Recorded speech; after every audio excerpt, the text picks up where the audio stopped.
નમસ્કાર, સત દેવીદાસ, જય મા અમર, જય શ્રી કૃષ્ણ. ચાલો અમે ઘણા સમય બાદ આજે ફરી એકવાર માયાપાદર ગામ આવ્યા છીએ. અહીંયા આ દાદા છે તે જે અબોલ જીવ છે, જે આપણે શ્વાન કહીએ, તેની સેવા કરી રહ્યા છે. દાદા આમ ઉંમરમાં છે, આમ એટલી બધી ઉંમરે નથી, પણ મજૂરીએ જાય અને કમાય, એમાંથી પછી જે પૈસા વધે એ પૈસાનું આ કૂતરા જે શ્વાન છે એના માટે ઘઉં લાવે અને ઘઉં દળાવી અને પછી શેની સાથે તમે દો કૂતરાને? છાશ, દૂધ, બિસ્કિટ. છાશ, દૂધ એ ગામમાં જ મળતું હોય છે ને? છાશ તો ક્યારેક વેચાતી લેવી પડે, દૂધ ને તો સતત વેચાતી લેવી. બરોબર, છાશ ગામમાં જ આપતા હોય ક્યારેક. સરસ, ચાલો તો દાદા પછી એ જે ઘઉંની રોટલી બનાવે એ છાશ અથવા દૂધની સાથે મિક્સ કરી અને આ શ્વાનો છે અને ભોજન પૂરું પાડે છે. શું દાદા, તમને આ કઈ રીતે પ્રેરણા મળી? તમે આ આખો વિચાર કઈ રીતે આવ્યો? એમાં એવું થયું કે હું આ જે કૂતરા છે ને એ અમારા જીના મેઘ દાદા એ અમારે પહેલેથી કૂતરા પૂજાય. ત્યારે મારી પાસે 2 કૂતરા હતા, એક પૂછ્યું, પણ મને એવી ખબર નહોતી. પણ મારા બાપુ બધી એની વાતો કરતા, એમાં એક મહાત્મા મારે કોન્ટેક્ટ થયો. બરોબર. એટલે એની પાસે કૂતરા 15-20 કૂતરા હતા. એટલે હવે કૂતરા બહુ આરતી કારણે બહુ હતા, મેં કાકરો એટલે કૂતરાને રાઈ ગયું. બાપુ ખીજાણા મારી માથે. પછી બાપુએ મને વાત કરી કે તું એને અનાજ ન નાખીએ ને તો કાંઈ નહીં, પણ એને કદી મારતો નહીં. ત્યારથી મારા હૃદયની અંદર એવું લાગી ગયું કે આ બાપુએ મને કોઈ અનોખો શબ્દ કીધો છે. બરોબર. એટલે ત્યારે મેં એ કૂતરા વિશેને એટલી જ કલ્પના કરી કે હવે મારી જિંદગી ભર આ જ પરિવર્તન કરવું. લોટ ક્યાંથી લાયા પાછા? સવારમાં તમારો ફોન આવ્યો ત્યાં મોલમાં હતા દેવગામ. એટલે ફૂટી ગયો તો થઈ રહ્યો તો સાંજે થઈ રહ્યું તો ઈદા ઓલી ઠેલી પડી સામે એવડી. એટલે અહીં લઈ આવ્યો. એટલે આજે કાલે થઈ રહ્યો તો? હા, કાલે સાંજે થઈ રહ્યો તો. પછી અત્યારે અમે મોટરસાઇકલ લઈને ગયા ત્યાં આગળ ગામમાંથી એક ભાઈ છોકરો આવ્યો, એક કટો હા ને એક આવડો કટો, 2 ઈદાઈ ગયો. મેં કીધું હમણાં મહિનો બધી આમને રોડ ચડીને નાખવું પડશે. મેં કીધું ત્યાંથી વાર લાગે એમ છે. એટલે એ 2 કટા રાખીને આવ્યા. ખબરમાં અમે રાખ્યું 20-25 રૂપિયામાં 2 રૂપિયા પીડ્યા છે. અને મેં કીધું 15-20 કરી નાખું ને એટલે અત્યારે પાછું બપોરે થઈ ગઈ. બસ આ પ્રંજામાં 5 રોટલી વધે એ મારી, બાકી એ નહીં.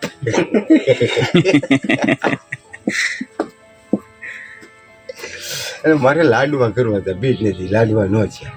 એટલે મેં કીધું હવે આ પૂનમ વટી જાય ને પછી મેં લાડવા કરું.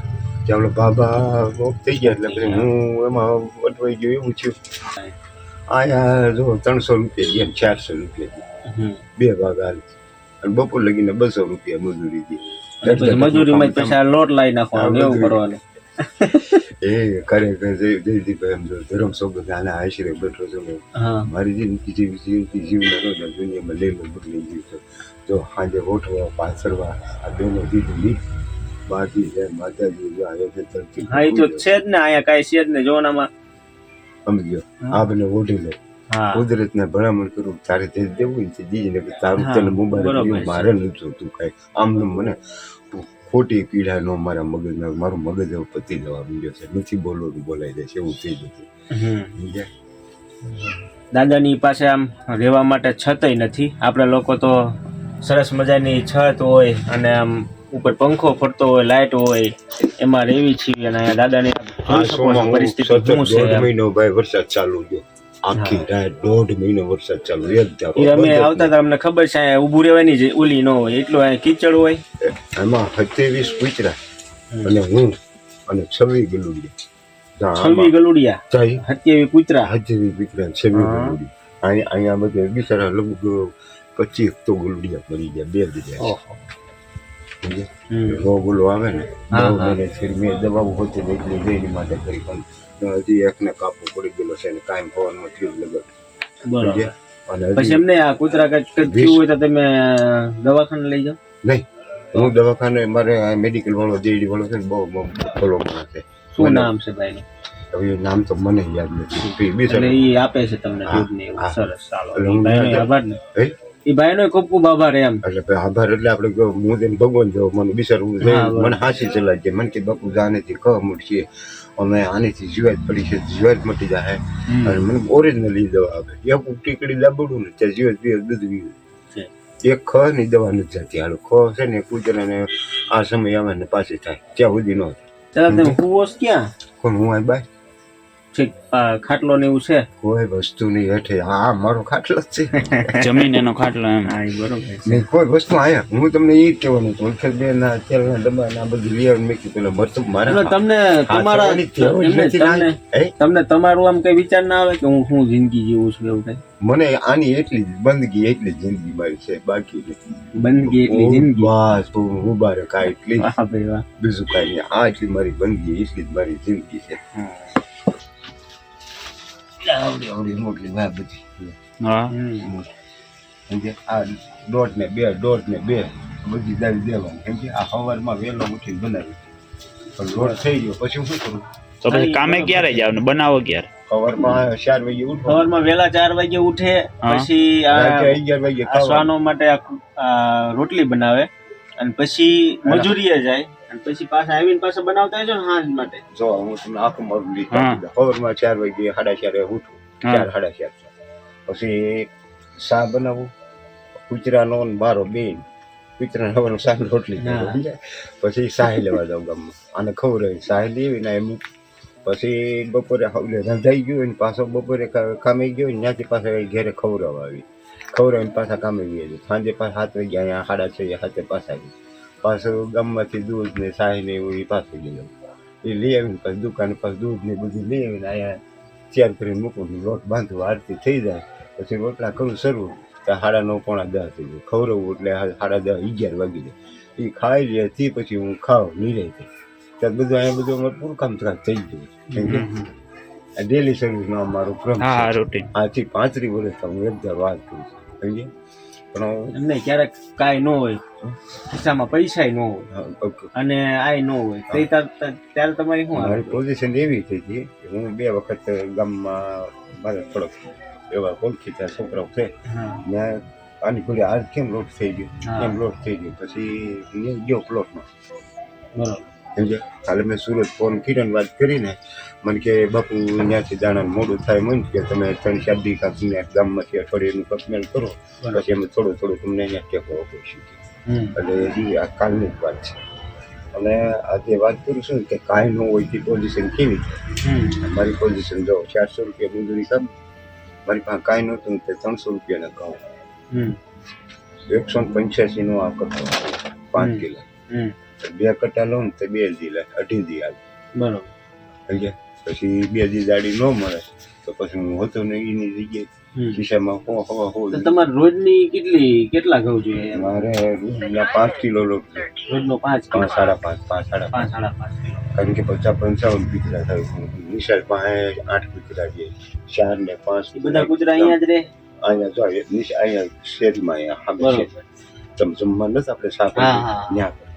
પછી આ રોડમાંથી અહીંયા અને પ્લોટમાં જાઉં ને તો ત્યાં પ્લોટના બધા કીધા હું અહીંથી નીકળું એટલે બધા કે બધા હાટું ખિસ્સામાં રોટલા નથી. કાંઈ નહીં 50-55 રોટલી 52 રોટલી કરવા ત્રણેય થાય. અને સવારમાં 25 રોટલી કરવાની થાય કે પછી બહારના કૂતરાને પુગાય નહીં તો મારે મજૂરી કઈ રીતે કરવી. એટલે આ ઘેરે હોય એને બધા એને આપી ખૂબ સરસ. હમણાં કન્ફ્યુઝન એવો દાખલો મરચી પૈસા તમને ફોન કર્યો, તમે ફોન ઉપાડો નહીં, તમારે કામ હોય. મેં કીધું ખરીદ કરી છે. પછી પ્લોટમાં જો મેં કીધું અમારે પ્રકાશ કામ કરી લીધું. મેં 2 સાઈલિયા લોટ દઈને દીધું. 2 સાઈલિયા હતું મારે રાધો થોડોક ખીચો ત્યાં ઘરના 1 તપેલી કરી દીધી અને એને કાકી 1 તપેલી 2 તપેલી લોટ છે. મેં કીધું 2.5 કિલો જેવો છે. પછી બીજા ભાઈ પાસે દીધું ગ્લાસ તું કરી દે ભાઈ એને કરી દીધું. એ એક ટાઈમનું હસવાઈ ગયું. ત્યાંથી ઘરે સાંજે આવ્યો તો આપણા મજૂર લોકો આદિવાસી છે ને ગામમાં આવતા છે તેની પાસે 4 ગલુડિયા ને કૂતરી રે જાય. હવે આવડા બધાને ખવડાવી દીધું, 4 રોટલી વધી હતી. હવે ગલુડિયા ભૂખ્યા છે તો હું અહીંથી મારે મેં કીધું નથી ખાવું, મારે ચા પી લે અને પૂઈ દે સવારે દે થવું થાય. ઉઠીને 4 રોટલી લીધી અને શાહીને દૂધ દઈને ત્યાં આપણે સમસાનની વાહાઈ ગલુડિયાને ખવડાવી આવીને અહીંયા શા કરીને બેઠો. ત્યાં મારા ગામનો છોકરો આવ્યો મોટરસાઇકલ. મને કે બાપુ મને કે ચાલો ભાઈ ગયા કીધા. એટલે મેં કીધું અહીંયા આવું તો મારું બધું રગડાઈ જાય. મેં કીધું મારે ત્યાં નથી આવવું. તો મને કે હું તમે જાગો છો ને? મેં હા. તો મને ક્યાંય દઈ જાય તો બિચારું એ ભાઈ ગયા. મેં કીધું જો કુદરતે એવું કીધું છે ને કોઈને પૂછ્યો નહીં હોવા દો. તો મેં કીધું રોટલા રોટી નહોતું બધું પૂરું થઈ ગયું. અને તું આ કહેવાય એવો મેં કીધું એ 500 ગ્રામ જેટલા ભાઈ ગયા રેડી થઈ ગયા થઈ ગઈ હા કોઈ ભૂખ્યો નથી પૂરાવતો, બરોબર ને? ખૂબ સરસ દાદા. આપણે ગામ માયાપાદર, તાલુકો કયો? ફૂકાવો કુકાવાવ તાલુકો ને જિલ્લો જિલ્લો અમરેલી. અહીંયા જે અબોલ જીવો છે, આપણે શ્વાન કહીએ, એની સેવા કરી રહ્યા છે. અને ખૂબ એમની પરિસ્થિતિ આમ જોવો તો ખરાબ છે, અતિ ખરાબ છે. અને રહેવા માટે છતય નથી, સુવા માટે ખાટલો પણ નથી. અને આ જમીન ઉપર પોતાનું જીવન ગુજારો કરી રહ્યા છે, માત્ર ને માત્ર આ શ્વાન માટે. એમના જીવનમાં એક એવો પ્રસંગ બનેલો કે ઝાલર વાગતી હતી અને ગુરુદત્તની સવારી ને, હા, એટલે આ જે શ્વાન છે તેઓ રણકાર કરતા હતા. અને એવામાં દાદાએ પથ્થરો માર્યો શ્વાનને. અને પછી જે અંદર બાપુ હતા ને, હા, એ બાપુએ એમ કીધું કે ભાઈ તે ઠપકો આપ્યો એમ કે તે શું કામ માર્યું એમ, તું કાંઈ ન કરી શકતો કાંઈ નહીં, પણ એને ખવડાવી ન શકતો કાંઈ નહીં, તું એને મારે શા માટે એમ. એ ગુરુદત્તની સવારીનો પુકાર હતો એમ, બરોબર ને દાદા? એટલે પછી દાદાનું આખું જીવન આ રસ્તા ઉપર આવી ગયું કે ભાઈ હવે મારે આ શ્વાનો માટે જીવન જીવવું છે. એ જે શબ્દો હતો બાપુના એમના જીવનમાં લાગી ગયા અને આ શ્વાનની સેવામાં તેઓ લાગી ગયા. એટલે તમે જો આ માયાપાદર ગામ છે તેની આજુબાજુમાં રહેતા હોય તો આ શ્વાનો માટે તમારે કોઈ સેવા કરવી હોય તો લોટ મૂકી જાઓ, કંઈક બીજું કાંઈ હોય તો તમે મૂકી શકો છો. દાદા 55થી વધારે કૂતરા જે શ્વાનો છે, અબોલ જીવો છે, એને સાચવી રહ્યા છે. તો અમે લોકો તો આવી છીએ, પણ અમારે નવા આશ્રમનું કામ ચાલે છે, તો ક્યારેક મોડું થઈ ગયું હોય તો ક્યારેક આમ તેમ થઈ જાય, પણ તમે લોકો સપોર્ટ કરજો.